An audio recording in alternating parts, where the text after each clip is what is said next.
కేంద్ర మంత్రి బీజేపీ నేత కిషన్ రెడ్డి మహారాష్ట్ర ఎన్నికల ఫలితాలపై మాట్లాడుతున్నారు. ఇప్పుడు లైవ్ చూద్దాం.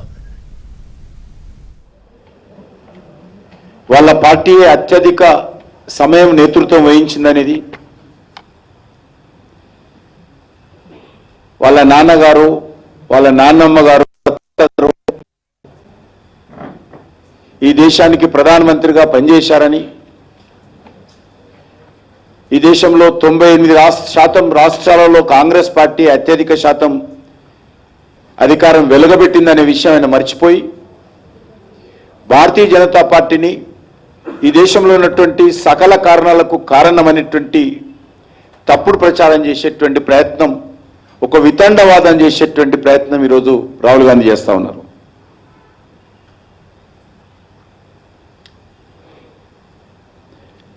రాహుల్ గాంధీ చిలక పలుకులకు, గురువింద గింజ సామెతకు మరి ఏమాత్రం ప్రజలు స్పందించలేదు. కాంగ్రెస్ పార్టీ రాహుల్ గాంధీ యొక్క దుష్ప్రచారం మరొకసారి అర్థమైంది. ఈరోజు పరిస్థితి చూస్తే ఎట్లా ఉందంటే, జార్ఖండ్లో మహారాష్ట్రలో కలిపితే 30 సీట్లు కూడా దాటే పరిస్థితి లేదు కాంగ్రెస్ పార్టీ. జార్ఖండ్లో మహారాష్ట్రలో 2 రాష్ట్రాలు వచ్చినటువంటి ఎమ్మెల్యే స్థానాలు చూస్తే 30 సీట్లు కూడా దాటే పరిస్థితి లేదు. అంత ప్రజా వ్యతిరేకత కాంగ్రెస్ పార్టీ కూడగట్టుకున్నది. మహారాష్ట్రలో విపక్ష హోదా కూడా కాంగ్రెస్ పార్టీకి రాలేదు. మోడీ గారి నాయకత్వంలో డబుల్ ఇంజన్ సర్కారు పట్ల ప్రజలకు ఉన్నటువంటి నమ్మకాన్ని ప్రజలు అద్భుతమైనటువంటి తీర్పు ఇవ్వడం జరిగింది.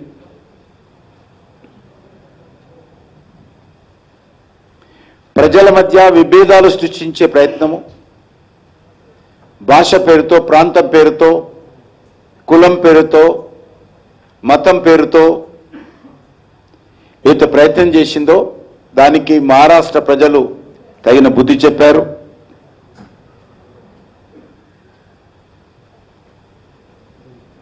రాజ్యాంగాన్ని చేతపట్టుకొని మహారాష్ట్ర ఎన్నికల్లో కాంగ్రెస్ పార్టీ నాయకులు విష ప్రచారం చేశారు. ఎందుకంటే మహారాష్ట్రలో డాక్టర్ బాబాసాహెబ్ అంబేద్కర్ను సమర్థించేటువంటి వ్యక్తులు, సంస్థలు అత్యధికంగా ఉంటాయి. ఊరూరా డాక్టర్ బాబాసాహెబ్ అంబేద్కర్ పేరు మీద పెద్ద ఎత్తున కులాలకు అతీతంగా పనిచేసేటువంటి వర్గాలు ఉంటాయి.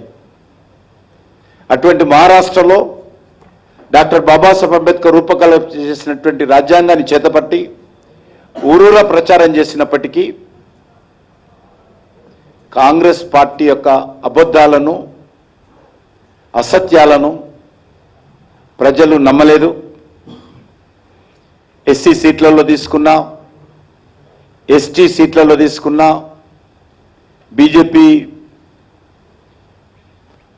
బీజేపీకి సంబంధించినటువంటి ఎన్డీఏ భాగస్వామ్య పార్టీలు మెజార్టీ సీట్లు పొందడం జరిగింది.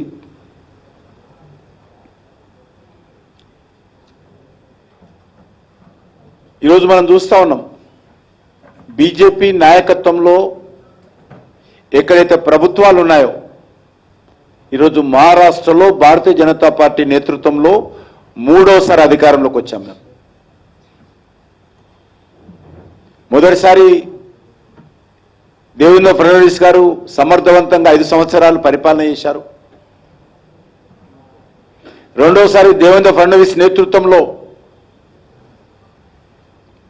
శివసేన అంతకుముందు లేకపోయినప్పటికీ కూడా, అంతకుముందు అసెంబ్లీ ఎన్నికల్లో కలవనప్పటికీ కూడా, బీజేపీతో కలిసి పోటీ అయినప్పటికీ కూడా అనేక మంది యొక్క కోరిక మేరకు, ప్రజా ఆకాంక్షల మేరకు బయట ఉన్నటువంటి శివసేనను తీసుకొని 5 సంవత్సరాల క్రితం ఎన్నికల్లో పోటీ చేసి గెలిచిన తర్వాత, ఫలితాలు వచ్చిన తర్వాత ముఖ్యమంత్రి కుర్చీ కోసం ప్రజలకు వెన్నుపోటు పొడిచి ఉద్ధవ్ ఠాక్రే నేతృత్వంలో కాంగ్రెస్ పార్టీ శరద్ పవార్ చక్రం తిప్పి బీజేపీని అధికారం నుంచి దూరం చేసేటువంటి ప్రయత్నం చేశారు.